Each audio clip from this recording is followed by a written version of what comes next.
ကြီးမှာအေးချမ်းချမ်းနဲ့နေခြင်းနဲ့အရှုပ်တွေများတဲ့ဒီလောကကြီးမှာရှင်းရှင်းလင်းလင်းနဲ့နေခြင်းနဲ့မြတ်စွာဘုရားဟောထားတဲ့တရားတွေလိုက်နာကျင့်သုံးခြင်းနဲ့တရားရခြင်းနဲ့ဆိုလို့ရှိရင်မြတ်စွာဘုရားကဒီအချက်၄ချက်ကိုလိုက်နာကျင့်သုံးပါတယ်နံပါတ်1ကတော့သဗ္ဗရိတတန်တေဟောတဲ့သူတော်ကောင်းတွေကိုပြီးဝဲစိတ်ခဲ့ပါတယ်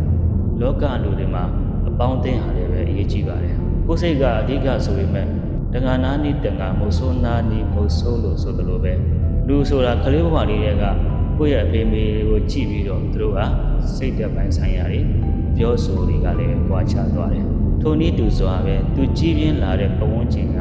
အပြုတ်မှုတွေကလည်းပဲသူ့မှာအများကြီးတက်ရောက်မှုရှိစေပါတယ်သူတော်ကောင်းတွေကိုမိဝဲစီခဲ့တဲ့အခါသူတော်ကောင်းတွေနဲ့အမြဲတွေ့ဆုံနေတဲ့အခါကျတော့သူ့ရဲ့ရှင်လေးကိုသူတော်ကောင်းတွေရဲ့မေတ္တာဓာတ်တွေသူတော်ကောင်းတွေရဲ့စိတ်ကောင်းစေတနာကောင်းတွေကို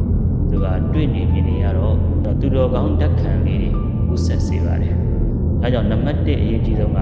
မိကောင်းဆွေကောင်းလို့ခေါ်တဲ့သူတော်ကောင်းတွေကိုမိဝဲစိတ်ကတ်တယ်လို့ပါတယ်။နံပါတ်2တရားရခြင်းနဲ့ဆိုလို့ရှိရင်တော့တတ္တမတဝနံလို့ခေါ်တဲ့သူတော်ကောင်းတရားတွေကိုနာကြားရမယ်။မြတ်စွာဘုရားဟောထားတဲ့တရားတွေကို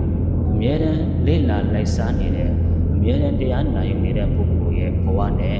တရားမနာပဲနဲ့ဘဝကိုလက်လွတ်စပယ်ဖြတ်တန်းတယ်သူတော်ကောင်းတရားတွေကိုလည်းမိဝဲစိတ်ခဲ့ရမယ်မသိသူတော်ကောင်းတရားတွေကိုလည်းနာကြားရမယ်မသိတဲ့ပုဂ္ဂိုလ်တရားနဲ့သူတော်ကောင်းတရားတွေကိုနာကြားထားတဲ့ပုဂ္ဂိုလ်တရားနဲ့အဲ့ဒီလူသင်ရောက်ရဲ့ဘဝ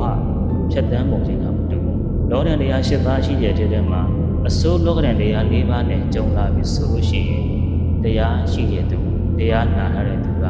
တရားနဲ့ဖြည့်တယ်မောဒါလေးတွေကဖြစ်တယ်လောကမှာအမြဲတမ်းအကောင်းကြီးပဲကြုံနေနိုင်ဘူးအစိုးတွေလည်းကြုံနေနိုင်တယ်ဆိုပြီးတော့တရားရှိတဲ့သူကတရားလေးနဲ့ဖြည့်တယ်တရားလည်းမနာထားဘူးဖြည့်စရာတရားတက်ခံလည်းမရှိတဲ့သူကတော့ကြီးစွာသောတောကတွေပူလောင်မှုတွေနဲ့ငါမှကြုံရလေရဲ့ငါမှဖြစ်ရလေရဲ့ဒီပြည့်စိုးတွေကငါတယောက်တည်းကြုံရလေရဲ့ဆိုပြီးတော့သူ့မှာကြီးစွာသောပူလောင်မှုတွေကြမ်းတမ်းခတ်ထန်မှုဒေါသတွေအလိုလိုချင်တက်မှတ်တဲ့လောဘတဏှာတွေဖြစ်မိတယ်တရားနာတဲ့သူနဲ့တရားမနာထားတဲ့သူနဲ့ကဘဝဖြတ်တန်းပုံချင်းဘဝအတွေ့အကြုံချင်းတွေရင်ဆိုင်တဲ့နေရာမှာကွဲပြားသွားပါလိမ့်မယ်နံပါတ်3ကတော့ယောနိသောမနတိကာရလို့ခေါ်တဲ့နှလုံးသွင်းမှန်ကန်မှုရှိရမယ်တင့်လျောက်ဘက်စွာနှလုံးသွင်းရမယ်နားလည်အောင်ပြောမယ်ဆိုရင်ကိုယ့်ရဲ့စိတ်ထဲမှာအကောင်းမြင်တတ်တဲ့စိတ်ဓာတ်ရှိရမယ်ပေါ့အကောင်းမြင်ပြီဆိုရင်အဲ့ဒီပုဂ္ဂိုလ်ရဲ့အပြုမှုပြောဆိုတွေကလည်းပဲအများကြီးအကျိုးရှိတာကိုပဲဖြစ်စေတယ်နံပါတ်3အရေးကြီးဆုံးကအကောင်းမြင်ခြင်းယောနိသောမနတိကာရတင့်လျောက်ဘက်စွာ